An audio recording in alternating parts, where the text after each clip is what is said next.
Welcome to my new blog. তো আজকে আমি দেখো সন্ধ্যে থেকে ব্লগটা স্টার্ট করেছি। আর হচ্ছে আজকে আমাদের এখানে সকাল 10টা থেকে সারা দুপুর বিকেল বৃষ্টি হয়েছে। তো আজকে ঠান্ডা ঠান্ডা ওয়েদার পড়েছে। তো আজকে ভাবলাম চলো কিছু বানানো যাক, ভাজা পোড়া। তো এখানে দেখো আমি ভাজা পোড়া বানানো শুরু করে দিয়েছি। দেখো কি বানাচ্ছি চলো তোমাদের সঙ্গে শেয়ার করি। আর হচ্ছে এইদিকে দেখো মাম্মাম কি করছে, দুষ্টুমি করছে। তো দুষ্টুমি করতেই থাকে সারাদিন। তো আমি এই যে এখন এগুলো বানাচ্ছি, চলো তোমাদের সঙ্গে শেয়ার করি কি বানাই।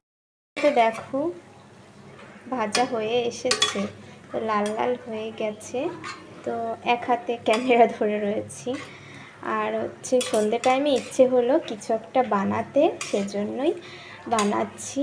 এখানে দেখো আমি এগুলো হচ্ছে কি দিয়েছি এই পকোড়াটার মধ্যে তোমাদের সাথে শেয়ার করি চলো। এই যে দেখো এখানে আছে আলু আর হচ্ছে মুসুর ডাল, পেঁয়াজ, লঙ্কা আর মশলা, সজের গুঁড়ো, জিরের গুঁড়ো, মিট মশলা সব কিছু আছে এর মধ্যে।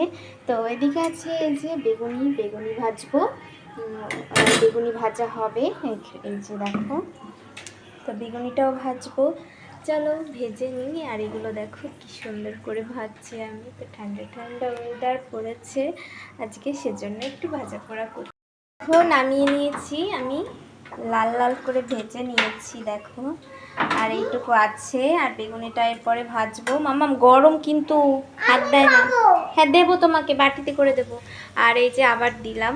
তো তোমরা এভাবে বানিয়ে খেয়ে দেখো বাড়িতে, বেশ টেস্টি হয়। একটু সস দিয়ে এটা ওটা দিয়ে বানিয়ে খেয়ে দেখবে। তো এগুলো একটু উল্টে দিই। অনেক দিন পর একটা ব্লগ ভিডিও তোমাদের সঙ্গে শেয়ার করছি, অবশ্যই জানিও কেমন হয়েছে। আর সবাই একটু সাপোর্ট করো আমাকে। তো এই যে দেখো মাম্মা আটকাচ্ছ কেন দরজাটা? দেখো কি করছে, না বেল দিয়ে এদিকে আটকাতে হবে না। দেখো একটু আগে আমার দরজা আটকে দিয়েছে রান্নাঘরের বাইরে, ও বাইরে আর আমি রান্নাঘরের মধ্যে, আমাকে আটকে দিয়েছিল।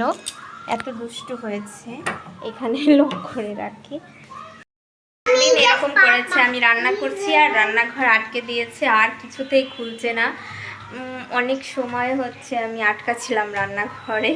তো এই যে আমি এখন এগুলো বানাচ্ছি, আর বৃষ্টির দিন তো তাই মনে হলো একটু বানাই ভাজা পোড়া। আর দোকানের ভাজা পোড়া হচ্ছে খেতে একটু ভালো লাগে না, কতদিনকার তেল দিয়ে বানায় না বানায়, সেজন্য। তো তোমাদের এইভাবে তোমরাও বানিয়ে খেয়ে দেখো, বেশ ভালো লাগবে। আর বৃষ্টির দিনে ভাজা পোড়া খেতে সবারই ইচ্ছে করে সন্ধ্যে টাইমে, সেজন্য হচ্ছে আমি বানাচ্ছি। আর এদিকে মাম্মা দেখো কি করছে। কি করছো? ওই বেল্ট নিয়ে খেলা করছে। তো যাই হোক, তো এখন রাত বাজে 9টা, আর ও চেঁচামেচি করছে। আর ওর বাবা এখন আসেনি, ওর বাবা আসছে।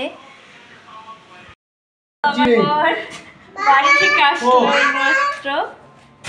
তো কালকে গেছিল বাড়িতে, আজকে আসলো। বাড়ি গেলে আসতে ইচ্ছে করে না।